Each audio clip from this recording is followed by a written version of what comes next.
Welcome to Culinary Mechanic. All right, I don't know about you, but I love cooking over open fire. Cooking outdoors is even better. Anytime I can burn something, I'm freaking living the dream. So here's the deal. You bumble around on social media and you find a chef and that is doing something you dig, and you start to follow him. So I started to follow this guy. His name is Cory Untch, and the more I followed him, the more cool pictures I got of burning things outdoors. And he's actually got part of his business where he's part of his business is consulting, and then some of the rest of it is doing events where he goes and helps different resorts and like dude ranches and cool stuff like that. He helps them set up outdoor cooking programs. Worked for Ted Turner for a little while on one of his properties. Pretty dope, honestly. Definitely hits me in the places that I love to cook. So we had a great conversation, and I just can't wait for you to hear it. Should be another good one. So sit back and relax. Here we go.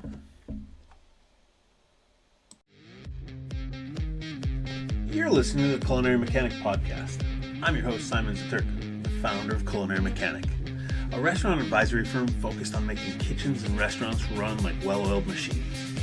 This podcast, we aim to bring you insights, strategies, tools, and tactics, and sometimes just good old advice and stories that are going to help you run your restaurant better. I hope you dig it, because honestly, it's a real labor of love.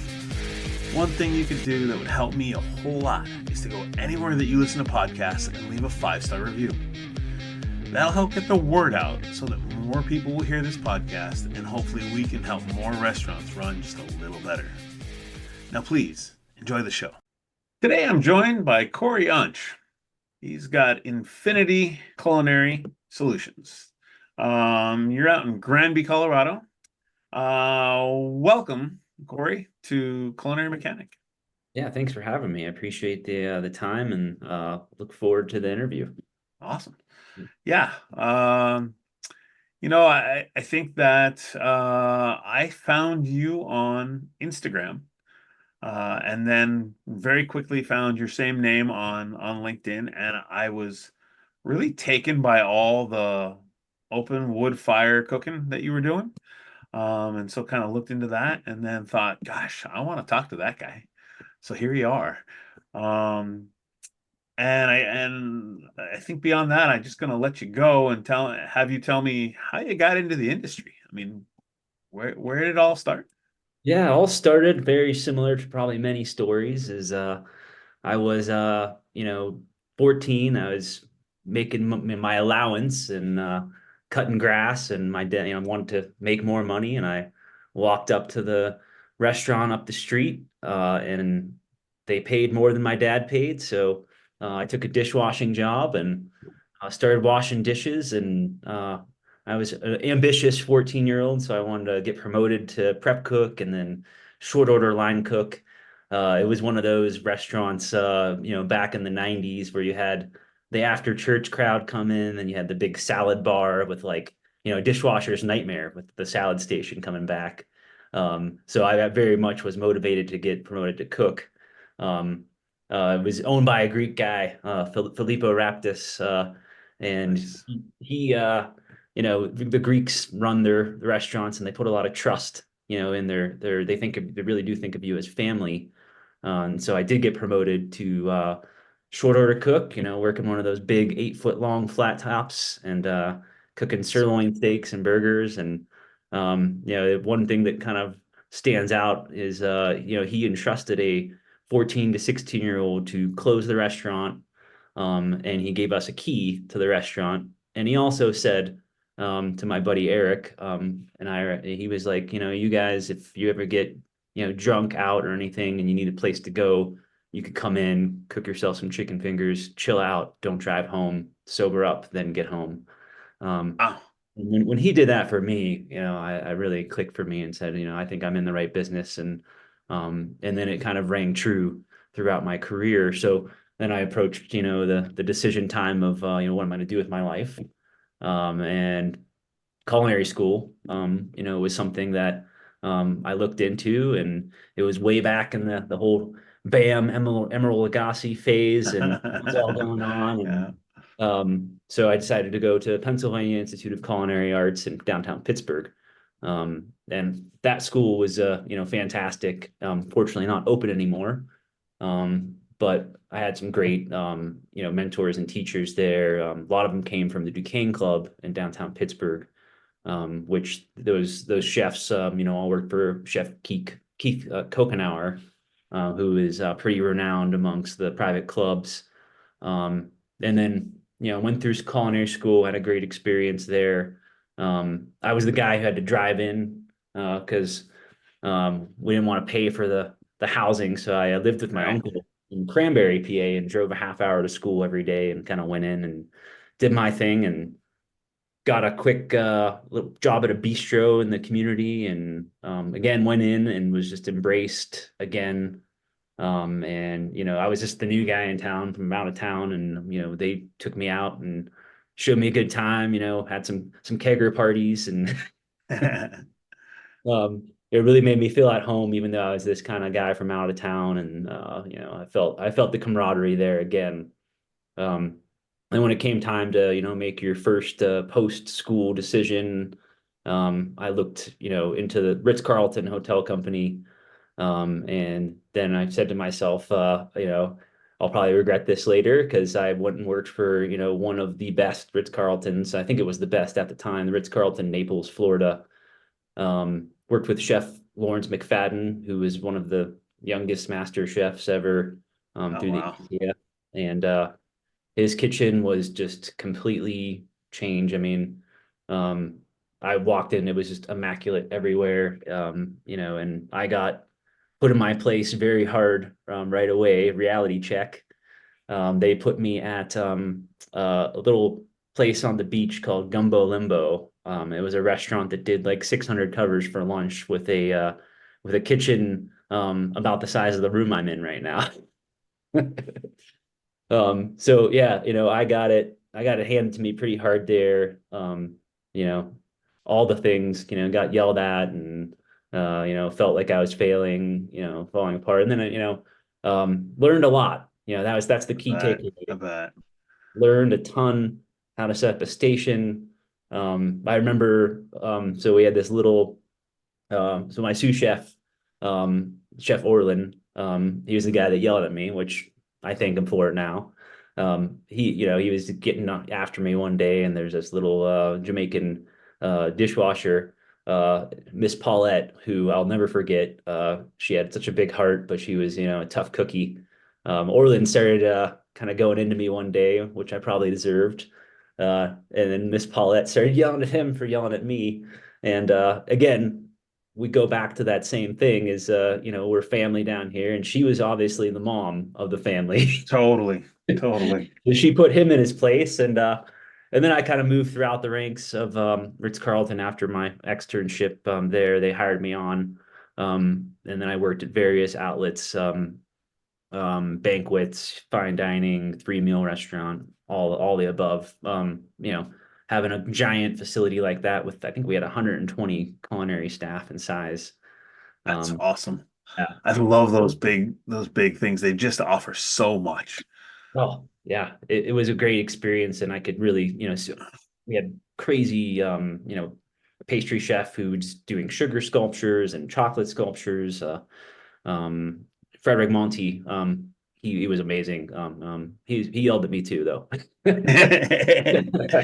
Yeah, I just want Yeah, to take a second. So yeah, I just love how, it's sort of the beginning, the raw beginnings of that sort of little short order job. yeah, And then you talk about like the private club thing. I can totally relate. I spent 1 year, oh gosh, back in I guess 2006 at the Jonathan Club in LA, yeah, downtown LA, and it was like that year that it celebrated 111th anniversary. It was like, what?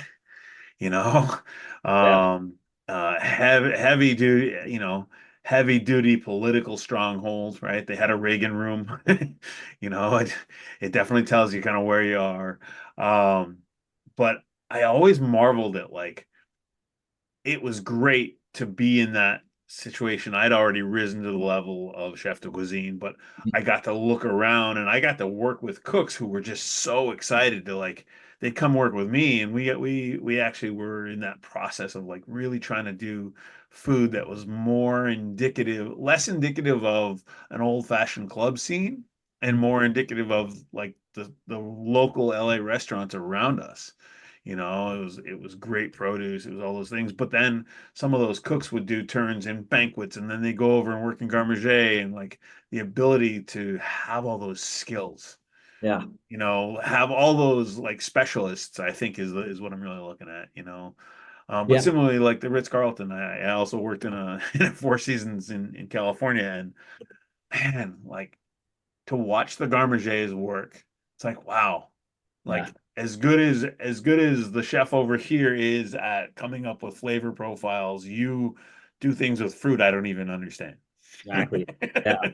Yeah, the garden, I mean, like it's you find the value in that is that, nowadays there's a lot of students are leaning more towards private restaurants, but I always still suggest if you're starting out your career that going to a place like that, you could really find what you really want to do, that has all the departments. I've known, a chef I worked with at Ritz-Carlton, he really loved, being a butcher. He didn't Yeah. start out like that. But he found, his passion in butchering, and now he's kind of built his own whole company and business, and I think Yeah. there's tremendous value in that, especially starting off. And so that's why I did 10 years at Ritz-Carlton, and Awesome. worked at Ritz-Carlton Cleveland. Um, and then of course, one of the other benefits is you have the ability to transfer really anywhere you want. And so I was like, oh, what do I want to transfer? Well, Hawaii looks nice. And so I transferred out to Ritz-Carlton Kapalua, and another giant property. The cool thing about Kapalua is I had the whole cultural experience there. Loved living on Maui. Actually met my wife when she was on vacation there, and we got married there. And then yeah, it was um, a point in time where she was wanting to, eventually live back in Colorado. So we made a long-term plan to move back to Colorado, but I had to kind of check a few more boxes before I went there. So we went from Hawaii to Colorado, worked at the Little Nell in Aspen, Oh which wow. that was another fantastic experience. The chef I have a tremendous amount of respect for, Robert McCormick, currently the culinary director of the Yellowstone Club. And he brought with him, he brought me, off that little island, brought me up to date technique wise. Him and his team. We were opening Element 47 restaurant, which has recently achieved, the past few years, achieved Forbes 5-star rating. And yeah, the team I had there was, you think about your career, and you think about the teams you remember most. We were lined out with talent. The type of environment where you're constantly being challenged. You're not being challenged by the chef, you're being challenged by people next to you Yep. at the same rank you are. That's what lets you know the chef's doing his job, and he's not having to solve every problem himself, because he's created that culture where excellence is non-negotiable. Um, Yeah. so that was one of those teams, and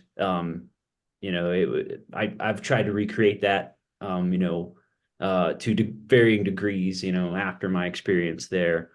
And so, I worked there. We was just, Aspen winter, crazy amounts of money coming through there, and very high expectations. It's a quick burnout job. For sure. It's a job where, I went in and, worked my ass off for about a year and a half, and then it was time for the next thing. Um, Right. so I was ready to kind of take that. I was sous chef there. I was ready to take that next step, executive sous. Um, so a guy I met up there, who's now my business partner, Steve, he was opening a hotel in Austin, and was under the umbrella of Lance Armstrong. It was called Hotel Ella. Oh Um, wow. and we met. I went down there and did a formal interview and tasting and everything, and got hired on as exec sous. And You know, we hit it off strong with the opening, went through that whole process of opening a property, inspectors and all the crazy things, new equipment coming in, and everybody's running around working solid, 30, 60 days in a row, Yep. Yep. hustling just to get it open. We launched it.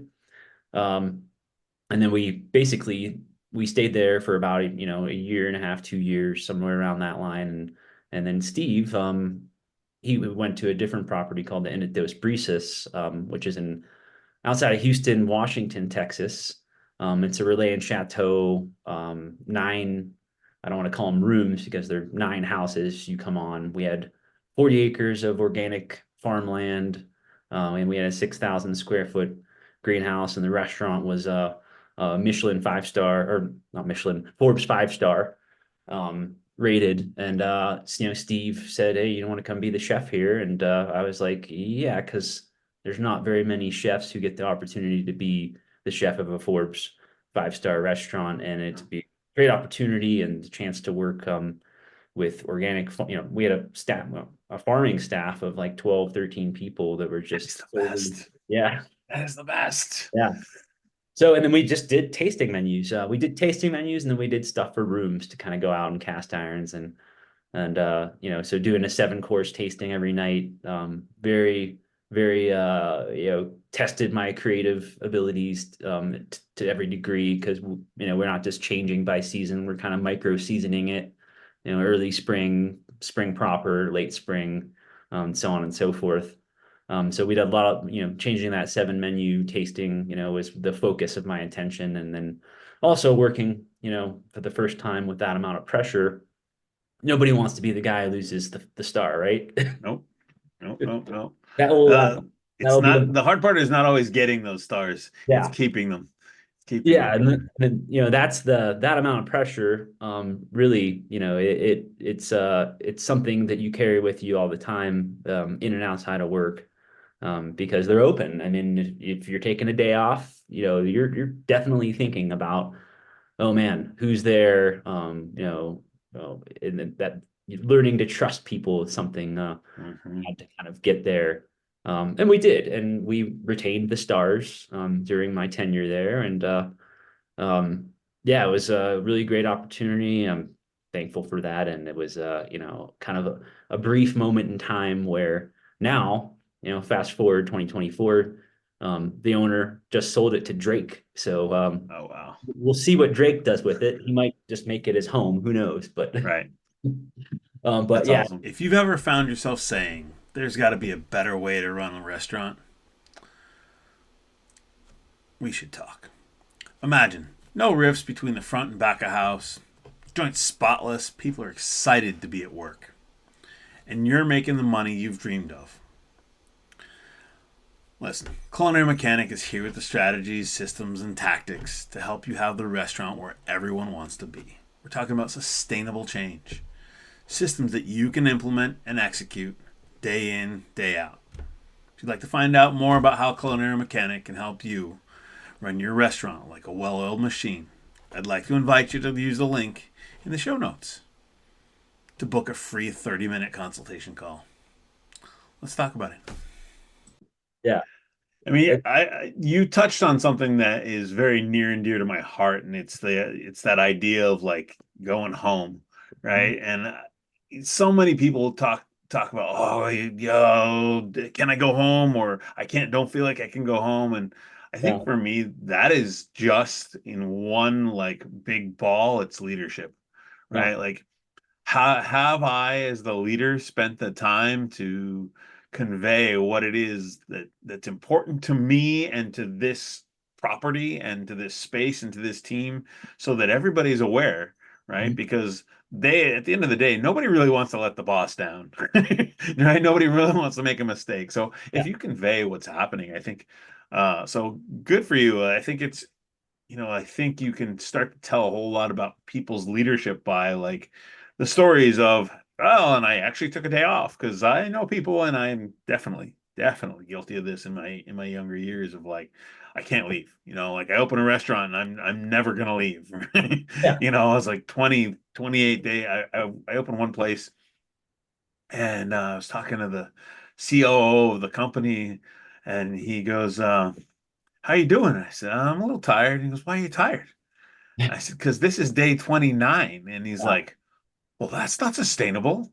Yeah. And I was like, no, but like the you know I guess the requirements slash the standards slash expectations. That's what I'm looking for. The expectations that you guys have set forward for like quality and financial performance, all those things, right? They require a certain amount. And it took me a while to understand that I wasn't being enough of a leader if I wasn't going home, right? Yeah. Like I wasn't really setting myself up for long-term success and learned that the hard way. But Yeah, uh you show your team if you're always there, you show your team you don't trust them. yeah, And that was absolutely. a very important lesson. And I say like, I wasn't one of those natural, leaders. I started off like by not being a great leader, Yeah, being frank. And then over time, it just whittled down. And I also did work on myself and my leadership style outside of work by,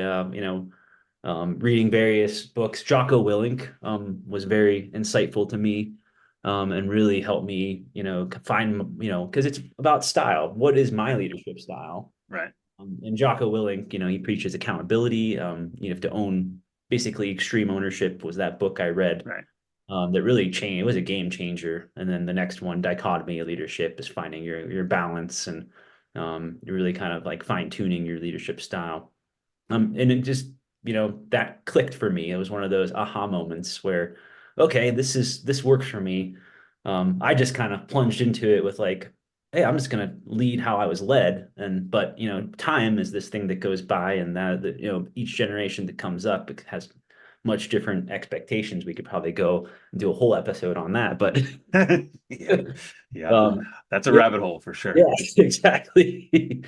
Um, but yeah, and that's one of those things I'm also passionate about is the leadership style because, you're passionate about things you had to work hard to achieve to be good at. Right, And because I've had to work so hard on it, I'm passionate about it. And then sometimes if you're consulting, man, I'm sure you see it too. Things pop out to you like things like, hey, is there transparency, or is the team aware what's going on? What's the big picture?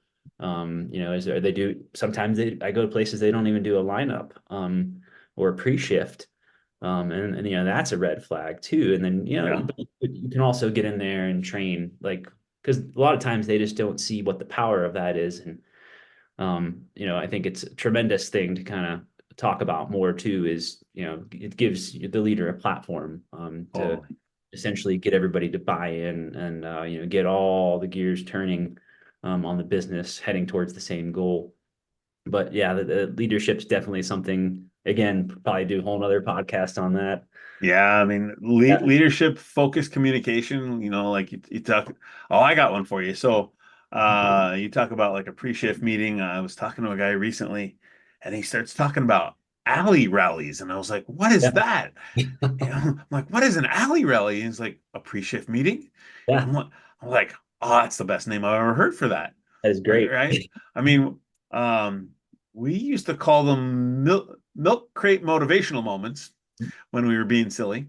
Because everybody's taking that like 5 minutes to eat, and everybody's sitting on a milk crate out back, and it's like, all right, gather up, here we go, and let's talk about kind of what's coming our way today. But yeah, so it's the milk crate moments, Yeah. it's the alley rally, it's the the 2 minute meeting, the pre-shift meeting.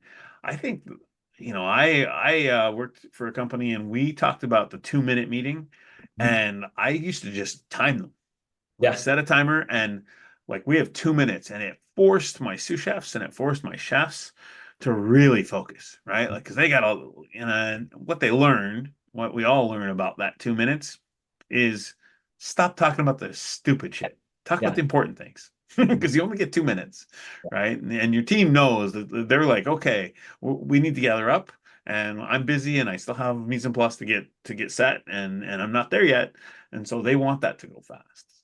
Exactly. Um, So you got to bring up, and getting the team to understand you could be comfortable sticking your neck out at this meeting. That takes a few meetings to get through to understand that this is just, making it a safe place to speak up, you know, uh, and voice your opinions. And I want it to go be a two-way street when I do it. I want to hear feedback on me. I want to hear feedback on, the big picture of the restaurant or solutions they may see that I don't see.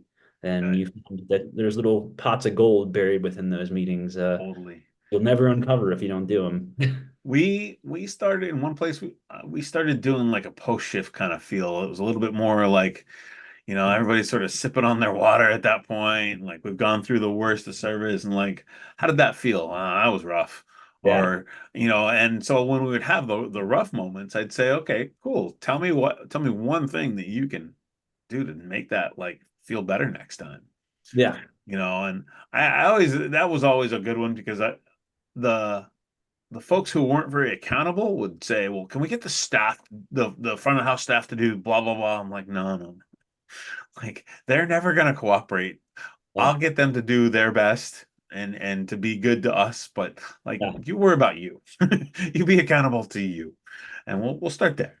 Yeah. Exactly. Um, it's an interesting filter, right? The things that you can start to understand about people when they are able to look at themselves and go, "Oh, I can do this better for the good of myself and the good of the team." And gosh, it's not so stressful when I do that. Yes. Um, cool. Well, that's a fun journey. Yeah. There's Um, more, but there's always more for yeah. sure. Um, Tell me how all of that like turns into cooking outside and setting up outdoor cooking. I mean, I just love the idea that you're doing it for some of the dude ranches and resorts and hotels and that sort of feel of cooking outdoors in Yeah. Colorado in the mountains. God bless America. The seeds were planted definitely at Dos Brises, where I did get to do some of that, although not extensively. And then it really took full steam ahead when I started working for Ted Turner at Vermejo Reserve in northern New Mexico. Um, and that is an 800,000 acre property, Wow. hunting, fishing, family, all the things. And I got brought in to basically piece that together with an F&P program that makes sense for what it is. And to me, wood-fired outdoor cooking took center stage on that. And with hunting and fishing, and we had certain, they would come to the property, and we essentially, of some cool stuff we did was they would sign a waiver and we'd be able to cook some of the items they'd bring back. So like the fish, we would cook for them, the trout, and then one time, off the record, I had a guy bringing a bison heart for me, Wow. and me and this little tiny Filipino J1 student, I gave, and the heart was almost as big as her. Her and I cooked it up and made it fantastic. We did the Peruvian dish anticuchos, which is just skewered, simply prepared bison heart and things Awesome. like that. But we went, heavy into the asado style, outdoor Argentinian, to kind of set us up for success there. So we built those grills, and we set, a few nights a week to make them center stage and do cookout nights, and it Nice. just kind of took off. And that's where, I first witnessed where the magic starts with that is it's the primal thing. It goes back in time, to where, we as humans survived from cooking foods quite simply over fire. Right. And I really believe it's embedded in our DNA. And every time we see, a campfire with people gathered around, we get that happy feeling. Stories start to come out, music starts, the smell of food cooking, interactive, with the audience or the people around the fire. You start to tell stories of, hey, how you doing that? People just, it piques their interest. And I feel like it was I feel like it's something we're missing from our landscape right now, is that really connection with what it means to be a human. Um, and it's yeah, the fire and the flame and the smoke and the food are all part of it, but where the real magic comes in is when you watch what it does to the people surrounding that environment, as it really just brings it really shuts everything else off. Yeah, To hey, we are together as humans, standing around this fire, cooking sustenance for us to eat, to survive, and hopefully it tastes good. 9 times out of 10, it tastes good unless we really right. mess up. But yeah, when I saw that happen, I was like, okay, maybe there's more to this. This is uh, cooking in a way that ignites, something within every human being that I think I want to try to capture that more and more as I progress. So we just essentially built that program out, did off-site things where we'd go and they had these really cool coal-fired, they were coal ovens it was a logging area, and they build these domes, these giant brick domes, and they'd make coal out of there by having an environment that was oxygen depleted. Right. And we did a coal-fired pizza lunch out there. So we took our grills out, we used coal, representing the area we were in, and we just made coal-fired pizzas on a plancha. No overhead heat. We just kind of knocked it out, and when I saw what happened with that, again, I went in even further and I was like, oh my God, I'm obsessed with this now. Like, Yeah. um, yeah, so I got the opportunity to build that program up. And then, life happens, and let's not forget the goal. My wife wants to live in Colorado. Right. We're close. We're in New Mexico. And so Sea Lazy U Ranch in Granby, it presented an opportunity to do that. And um, interviewed with them and had some really key people involved in that really wanted to go full steam ahead on wood-fired cooking, and built up an even bigger program where we built what I call it the Christmas tree. It's this it's an octagon shaped grill, has each different piece of the octagon as its own independent flame with a grill over top. And then you have a center grill where you can take your main fire and either use that in the center of it, or you could spread it out into the individual grills and cook things at different temperatures. And then it goes up into the tree part of it, where you can hang whatever you want, That's vegetables, so whole pig. cool. Yeah. So we built that, and that was we built this whole outdoor fire section where Sea Lazy is known for horses. So they do this thing called the jingle every day. And a lot of times people gather around to see that, because it's about 200 something horses running at full speed out into pasture, and you Right. feel the ground shake. And then I said to myself, how could I combine food and beverage with that? And so we built the grill area right where the jingle goes on. And so as you're watching 200 horses go by, you're also seeing tomahawk steaks cooking that'll be prepared later for dinner. And then I start to saw people would gravitate over to the grill area afterwards, after the horses ran out, and start to talk about the food. And I saw that same thing happen that happened at Vermejo come to fruition again. And it really is something I'm very proud of, that I've built at both those places. And I think it'll be something that lives in the memories of the people that stay there. It's a very important part of the experience and adds value to their stay. Absolutely. I just love, there's something in that story for me. It's really interesting. And that is, you talk about people tell sort of like they take in the smoke and they take in the fire, and that begins to sort of evoke memories of things they've heard about or things they experienced maybe when they were a kid and they were camping out and all of those things.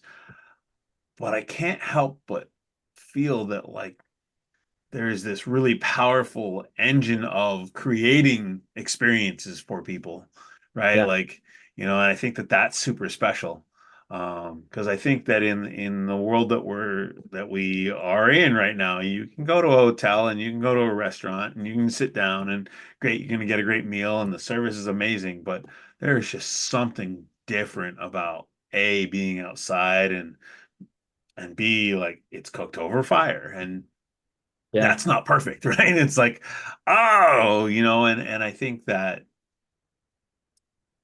as a chef, for me, um, anytime I can have somebody else stare at the mechanism that I'm using to cook, it gives them even if they don't cook or even if they don't know how to do what I'm doing, it gives them just a little bit more understanding of what it takes to get food to the plate. And it's a special thing when it's open fire for sure. I think that in my perfect world, there'd just be more smoke and fire. Yeah. And to that, to your point, that so we essentially we've how can we up the ante on this and make it even more special?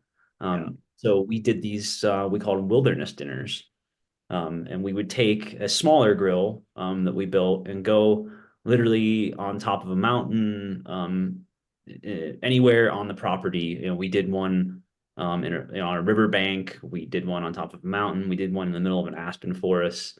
And we did them for smaller select groups of up to 16 people. And we do our whole tasting menu style with that. And we'd park the grills right in front of the table, set up a little mobile bar. So we'd have like full service, and then we would, start, you know, with the 6 course dinner. And course by course, you just saw people just melt into it. And, they became not only the cool part is that we provided the surroundings of what the experiences was, but they were very much part of the experience for me too, because the interactiveness, that they would, come back, they'd be the reception part of it. They'd be sipping on their cocktail, watching me cook, center stage. And then each course that came out, I always brought some help with me in the kitchen, and I would have them go out and announce the course, and connected my guests with the people that are cooking and the food that's going on, and it all comes full circle. And I really think that's where the magic happens is when you bring that team together, and at some point it doesn't even feel like you're working for them anymore.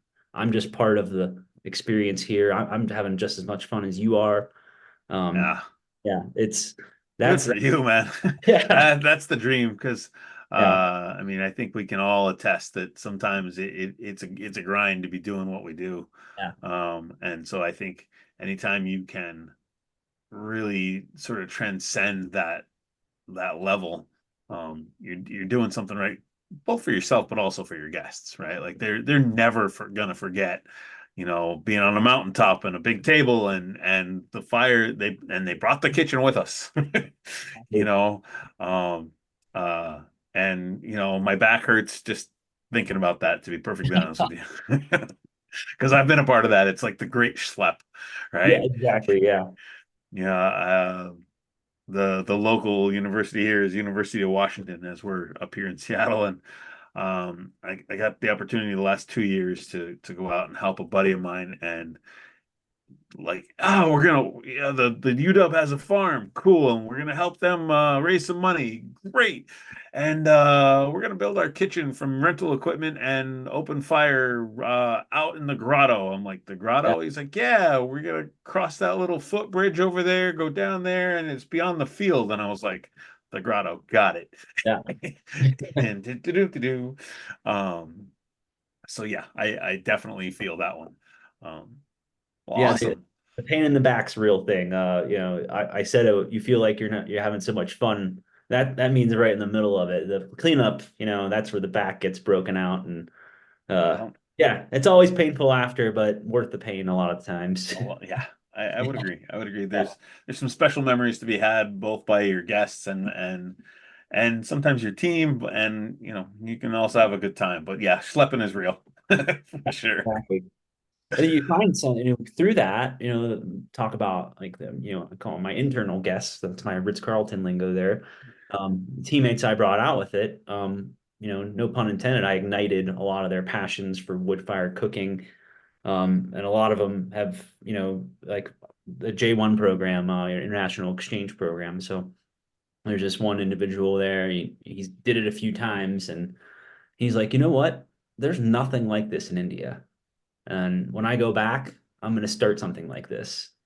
Oh Um, wow. like, wow, like that's awesome. You're gonna, the seed I planted with I was planted with me is now planted with you, and you got the fire bug, and you're gonna go back and probably do the same thing to much success, especially since like there's no live fire in India apparently a lot of it's traditional restaurant propane fueled, and bringing that live fire element to it is something that I was really made me feel good inside that other people feel and see what I see, and we could kind of spread it throughout the world and have it become, more popularized amongst our industry, and create a more demand for it amongst people going out to I dine. love it. And a subtle grill in India. That's what I want to see. Yeah, Big wheel, raise and lower the whole bit. Yeah, I was like, there's this. what would you grill? No beef. He's like, some people do beef, which yeah, I understood that, but he's like, I would do lamb, and then lots of vegetables, and they really love their lamb there, as I do. Yeah, And so like, yeah, I mean, a lamb, on a spit, open fire, that's magic too. And then applying the gastronomical, one of the great gastronomical playgrounds of the world, India, all those flavors into it. oh And man. it's probably, I'm like, you're gonna invite me there, right? And he's like, yeah. He's like, you will come to my wedding, and we'll be having wood-fired cooking there, and then I'll show you afterwards. I And don't know about you, but a yeah, cast iron over wood fire to toast spices sounds good to me. yeah, You know, I was talking to somebody about like the joy of open fire cooking, and they're like, and just think about this. People who cook over wood fire, those are the people who are going to take a cabbage, quarter it, stick it on the fire till it's charred, and then maybe put something on it and eat it. And like, you can't do that in a regular kitchen because nobody's going to touch it. And I yeah, thought to myself, huh, it's true, right? It's yeah, like, I mean, I think one of my favorite things in the whole wide world is to take an onion and just throw it into the coals and just let the outside char, and the inside of obviously is going to steam, but like that steamed, mushy, gushy onion on the inside, oh my yeah. God, Yeah, we call that, it caveman style. Just throw it in the embers, you know, whatever it may be, and let them do their magic. And that's something I really, enjoyed too, because you could take something like an onion, so simple, and impart this deep flavor. You just cannot replicate it to any degree in a standard kitchen. Like you just can't get it. no, Um, there's something around the burn rate of the air, and oh, it's good. Got me all excited, man. yeah, I love it. Um, well, cool. I think that's a pretty good survey of kind of what you've been doing and what's going on. I will tell you that one of my recent obsessions is built around this next question, and that is, talking a lot about like time is sometimes our enemy, and it's definitely our greatest commodity. And our day, a work day can be tough. So I ask, how do you win your day? Like, what is a win for you in your day? And how do you go about winning your day? Would be the yeah. Win question. for my day. It's I've kind of boiled it down to a formula, and it's not precise or exact, but if I could wake up in the morning, and I'm one of those lazy wake up guys who likes to kind of putz around a little bit, have coffee, do nothing. But then I like to go and I like to meditate. I try to do 15 minutes in the morning. Try to eat something before I go out the door. And then, go do whatever I got to do, whether these days it's consulting, and, private live fire events. And then, um, some point in that day, I like to throw in something I enjoy. I live in Grand County. We have beautiful mountain lakes up here. At around 2, 3 o'clock, I like to go for a power hour paddleboarding. In fact, right after we get off this, I'm going to go do that. Um, Nice. and so it's something I enjoy, something I love doing, kind of right smack dab in the middle, kind of re-energize me, something physical. If it's in the winter, skiing, or shit, just go to the gym, and work out for a little bit, kind of re-energize and refocus, and then get back into it. Get back into it, do your thing for whatever time the rest of the day takes. and then have some hard after the work day is over, have some family time, you know, catch up on everything. I don't have any kids, but I have a wife, and she has a successful acupuncture business. So we'll share stories um, Awesome. from our days and kind of commingle on that. And if I could get a good another couple hours with that, just to kind of talk and decompress, and then end it with hopefully the talking just goes on. We don't run out of stuff to talk about, but we'll watch something on TV or kind of just, or I'll prepare a meal if I have some energy left, or she'll prepare one, uh, and then wind it down. I do another kind of meditation, and then I go off to bed. And a lot of days, that little formula right there is a marker of me having a good day.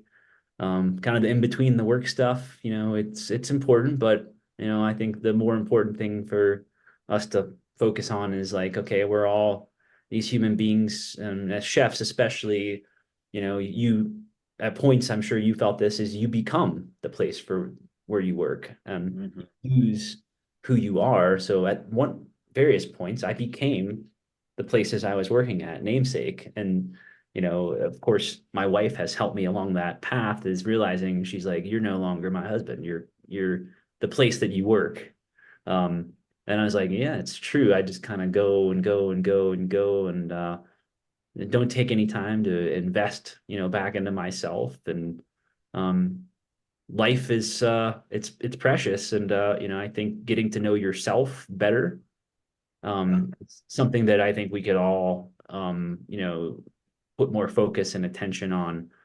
Because at the end of the day, if you get to know yourself better, you're a better human being on this world, and you're giving back in various ways, and you're more thoughtful and more patient, and just a better member of the society we all are on this planet. And, um, so it's a goal. Can it happen every day perfectly? Absolutely not. But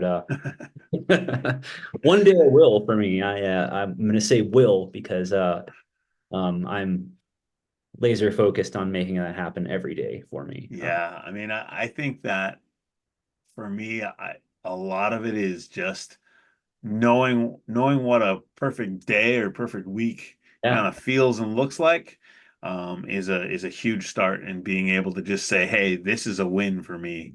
I shared with you before we got to the recording that a win in my day right now and recently has been like, if I say I'm gonna finish work at 6, I'm done at 6, Yeah. right? And like 5:45, oh, it's time to start wrapping it up. Like, what do I need to do so that I'm good to start tomorrow? And I think I think for me a lot of it comes down to like, and I love the formula that you've sort of put together because it really it just for lack of a better term, it reeks of intention, right? Like I am focused on doing these things and you understand why they help you, and I think that there's just nothing better. Um well, gosh. Um Thank you, Cory, for coming to play in the sandbox today. Yeah. Thanks for I having me. really appreciate it. I am going to make sure that in the show notes we've got your social handles and how to find you, and Infinity Culinary Solutions. Great. Truly enjoy the conversation, and thank you so much for coming to play. Yeah. My pleasure. Right on. And to all you out there, keep listening, keep watching because the number keeps growing every week, and I really appreciate it. So, um, tune in next time when you're going to hear me say, what the hell is going on? Have a good one. And we are